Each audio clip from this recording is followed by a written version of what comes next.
ಹಾವೇರಿ ಜಿಲ್ಲೆಯಲ್ಲಿ ಒಂದು ಅಜ್ಜಿ ಇದ್ದಾರೆ. ಈ ಅಜ್ಜಿಯಿಂದ ಒಂದು ಎಡವಟ್ಟು ಆಗಿದೆ. ಅದೆಂತ ಎಡವಟ್ಟು ಅಂತಂದ್ರೆ, ಈ ಅಜ್ಜಿ ಮಾಡಿರುವಂಥ ಎಡವಟ್ಟಿನಿಂದ ಮುದ್ದಾದ ಜೋಡಿ ದೂರ ಆಗಿದೆ.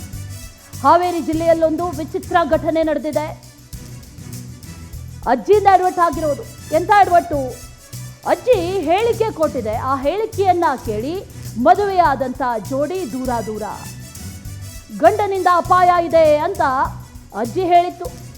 ಅಜ್ಜಿ ಮೈ ಮೇಲೆ ದೇವರು ಬಂದು ಹೇಳಿರುವಂಥ ಮಾತಂತೆ ಇದು. ಗಂಡನಿಂದ ನಿಂಗೆ ತೊಂದರೆ ಇದೆ. ಅಜ್ಜಿ ಪಾರವ್ವ ಮಾತು ಕೇಳಿ ಮನೆ ಬಿಟ್ಟು ಹೋಗಿದ್ದಾಳೆ ಚೇತನ. 7 ತಿಂಗಳ ಹಿಂದೆಯಷ್ಟೇ ಈ ಜೋಡಿಗೆ ಮದುವೆಯಾಗಿತ್ತು. ಮೃತ್ಯುಂಜಯನ ಜೊತೆ ಮದುವೆಯಾಗಿದ್ಲು ಚೇತನ.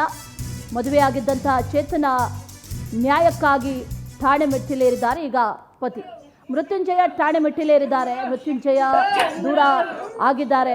ಚೇತನ ಮತ್ತು ಮೃತ್ಯುಂಜಯ ಇಬ್ಬರು ಕೂಡ ದೂರ ದೂರ ಆಗಿದ್ದಾರೆ. ಇದೇ ಅಜ್ಜಿ ಗಮನಿಸ್ತಾ ಇದೀವಲ್ಲ, ಮೈ ಮೇಲೆ ಬಂದಿತ್ತು ದೇವರು. ಆ ಸಂದರ್ಭದಲ್ಲಿ ಆ ಚೇತನಾಳಿಗೆ ಹೇಳಿರೋದೇನಂತಂದ್ರೆ, ಗಂಡನಿಂದ ಅಪಾಯ ಇದೆ, ದೂರ ಆಗು ಅಂತ ಹೇಳಿದ್ದಾರೆ.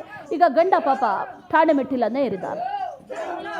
ಗಮನಿಸ್ತಾ ಇದೀವಲ್ಲ ಆ ಫೋಟೋದಲ್ಲಿ, ಮುದ್ದಾದ ಜೋಡಿ 7 ತಿಂಗಳ ಹಿಂದೆ ಮದುವೆ ಆಗಿತ್ತು. ಆದರೆ ಅಜ್ಜಿ ಮೈ ಮೇಲೆ ದೇವರು ಬಂದಂತಹ ಸಂದರ್ಭದಲ್ಲಿ ಯಾಕೆ ಹೇಳಿದ್ರೋ ಗೊತ್ತಿಲ್ಲ, ಆ ಚೇತನ ಅಂದರೆ ಪತ್ನಿ ದೂರ ಆಗಿದ್ದಾಳೆ ಪತಿಯಿಂದ. ಪತಿ ಈಗ ಠಾಣೆ ಮೆಟ್ಟಿಲೇರಿದ್ದಾನೆ.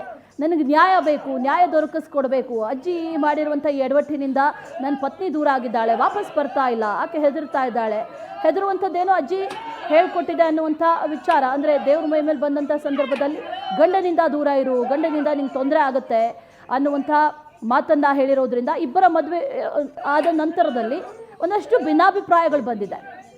ಹಾವೇರಿಯ ಕುಳೇವನೂರು ಗ್ರಾಮದ ಯುವಕ ಮೃತ್ಯುಂಜಯ, ಈಗ ಈ ಚೇತನ ಅಂದರೆ ಪತ್ನಿ, ಮೃತ್ಯುಂಜಯನ ಪತ್ನಿ ಮನೆ ತೊರೆದು ಸಂಬಂಧಿಕರ ಮನೆ ಸೇರಿದ್ದಾಳೆ, ವಾಪಸ್ ಬರ್ತಾ ಇಲ್ಲ. ಕಬ್ಬೂರು ಗ್ರಾಮದ ಸಂಬಂಧಿಕರ ಮನೆಯಲ್ಲಿ ಚೇತನ ಇದ್ದಾಳೆ. ಪಾರವ್ವ ಅಜ್ಜಿಗೆ ಮೈ ಮೇಲೆ ದೇವರು ಬರುತ್ತೆ, ಅಲ್ಲಿ ವಿಡಿಯೋದಲ್ಲಿ ಗಮನಿಸ್ತಾ ಇದೀವಲ್ಲ. ಏನೇ ಕಷ್ಟ ಇದ್ರೂ ಕೂಡ ಪರಿಹಾರ ಆಗುತ್ತೆ ಅಂತ ಸಂಬಂಧಿಕರು ಹೇಳಿದರು.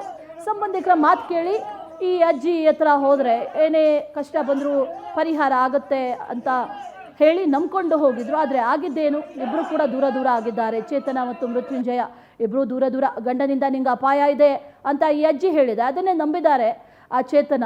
ಸ್ವತಃ ದೇವರೇ ಮಾತು ಕೊಟ್ರಲ್ವಾ ಗಂಡನಿಂದ ತೊಂದರೆ ಇದೆ ಅಂತ, ಅದನ್ನು ಮೀರಿ ನಾನೇನಾದರೂ ಹೋಗ್ಬಿಟ್ರೆ ನನಗೇನಾದ್ರು ತೊಂದರೆ ಆದರೆ ಅಂತ ಅವ್ರಿಗೂ ಕೂಡ ಭಯ ಕಾಡಿದೆ.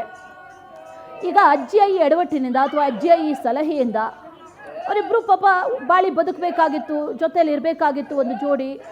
ಆ ಮದುವೆ ಆದಂಥ ಜೋಡಿ ದೂರ ದೂರ ಆಗಿದ್ದಾರೆ. ಗಂಡ ಹೇಳ್ತಾ ಇರೋದು ನನಗೆ ವಾಪಸ್ ಹೆಂಡತಿ ಬೇಕು ಅಂತ, ತೊಂದರೆ ಏನಿಲ್ಲ. ಒಂದಷ್ಟು ಭಿನ್ನಾಭಿಪ್ರಾಯ ಎಲ್ಲ ಜೀವನದಲ್ಲೂ ಕೂಡ ಇರುತ್ತೆ, ಅನುಸರಿಸ್ಕೊಂಡು ಹೋದರೆ ಸರಿಯಾಗುತ್ತೆ. ಬುದ್ಧಿ ಹೇಳಿ ಪತ್ನಿಯನ್ನು ಕಳಿಸ್ಕೊಡಿ ಅಂತ ಪತಿ ಹೇಳ್ತಾ ಇದ್ದಾರೆ. ಆದರೆ ಪತ್ನಿ ಹೆದರ್ಕೊಂಡಿದ್ದಾಳೆ, ದೇವರೇ ಹೇಳ್ಬಿಟ್ರಲ್ಲ ದೂರ ಆಗಬೇಕು ಅಂತ. ಈ ರೀತಿ ಆದ ನಂತರದಲ್ಲಿ ನಾನು ಹೇಗೆ ಒಟ್ಟಿಗಿರೋದು ಅನ್ನುವಂಥ ಭಯ ಆಕೆಯನ್ನು ಕಾಡ್ತಾ ಇದೆ. ಈಗ ಸದ್ಯಕ್ಕೆ ಈ ಕೇಸ್ ಇದೆಯಲ್ಲ, ಇದು ಠಾಣೆ ಮೆಟ್ಟಿಲೇರಿದೆ. ಪೊಲೀಸರು ಬಗೆಹರಿಸ್ತಾರೆ ಅನ್ನುವಂಥ ಒಂದಷ್ಟು ನಂಬಿಕೆಯಲ್ಲಿ ಈಗ ಈ ಪತಿರಾಯ ಠಾಣೆ ಮೆಟ್ಟಿಲೇರಿ FIR ಕೂಡ ದಾಖಲಿಸಿದ್ದಾರೆ.